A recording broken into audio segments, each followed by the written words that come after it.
In the spring of 1483, two young boys walked through the gates of the Tower of London and were never seen alive again. One was a king who would never be crowned. The other was his little brother. They were the sons of a dead monarch, heirs to the English throne, and within months they had simply vanished from history. No bodies were ever confirmed.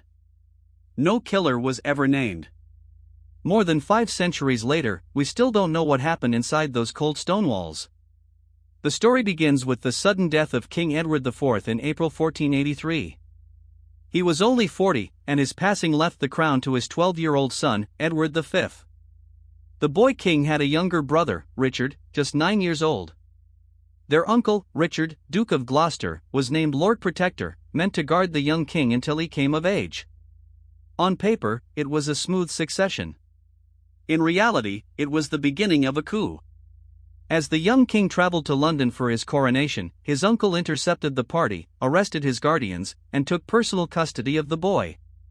Edward was lodged in the Tower of London, which was then a royal residence as much as a prison. Weeks later, Richard persuaded the Queen to hand over the younger prince too, promising he would keep his nephew company. Both brothers were now inside the tower, together, under the watch of the very man who stood to gain from their disappearance. Then came the twist that changed everything. A cleric came forward claiming the boy's father had secretly been promised in marriage to another woman before wedding their mother. If true, it made the marriage invalid and the children illegitimate, unable to inherit the throne. Parliament accepted the claim, and Richard was crowned King Richard III. The two princes, once first and second in line to rule England, were now branded bastards, stripped of their titles, and left languishing behind the tower's walls. For a while, people still saw them. Servants reported the boys shooting arrows and playing in the tower gardens through the summer of 1483. But as the weeks passed, the sightings grew rarer. The princes were moved to inner apartments, further from public view. By autumn, they had disappeared entirely. No announcement was made. No funeral was held. No explanation was offered. 2 royal children had simply gone quiet, and the silence from the new king's court was deafening. Rumors of murder spread quickly, both in England and abroad. Foreign courts whispered that the boys had been killed.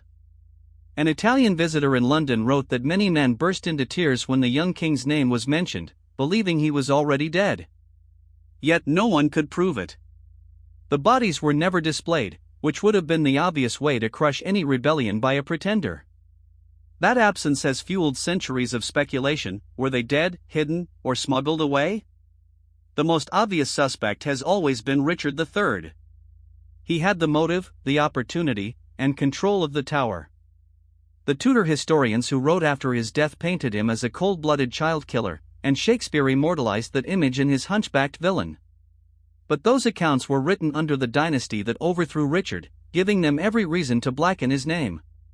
Modern defenders argue the case against him is built on propaganda, not evidence. Other suspects have emerged over the years. The Duke of Buckingham, once Richard's closest ally, had royal blood of his own and turned against the king that same autumn. Some believe he ordered the murders, either for Richard or for himself. Then there is Henry Tudor, the man who would defeat Richard at Bosworth and become Henry VII. When he took the throne, he too needed the princes gone to secure his claim. He never produced their bodies either. In 1674, workmen demolishing a staircase in the tower uncovered a wooden box containing the bones of 2 children. It seemed like the answer at last. King Charles II had them buried in Westminster Abbey as the lost princes. But the bones were never proven to belong to the boys. When they were briefly examined in 1933, the technology couldn't even confirm their sex or exact age. Today the Abbey refuses modern DNA testing, so the mystery inside that urn stays sealed. The story took an even stranger turn in the years that followed. 2 young men appeared in Europe, each claiming to be one of the vanished princes, grown up and returned to reclaim the throne. One, Perkin Warbeck, insisted he was the younger brother, Richard. He gathered support from foreign kings and threatened Henry VII's reign for years before he was captured and executed. Was he a clever impostor, or had one of the princes truly survived? In recent years, historians have reopened the case with fresh eyes.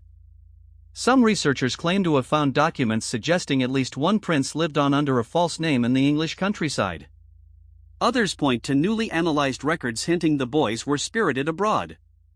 The discovery of Richard III's own skeleton beneath a car park in 2012 reignited public fascination, and calls to test the Westminster bones grow louder with every passing year. So what really happened to the two boys who walked into the tower and never came out? Were they murdered on their uncle's orders, killed by a rival for the crown, or quietly hidden away to live out unknown lives? Until those bones are tested, or a lost document finally surfaces, the truth stays locked behind the tower's ancient stone.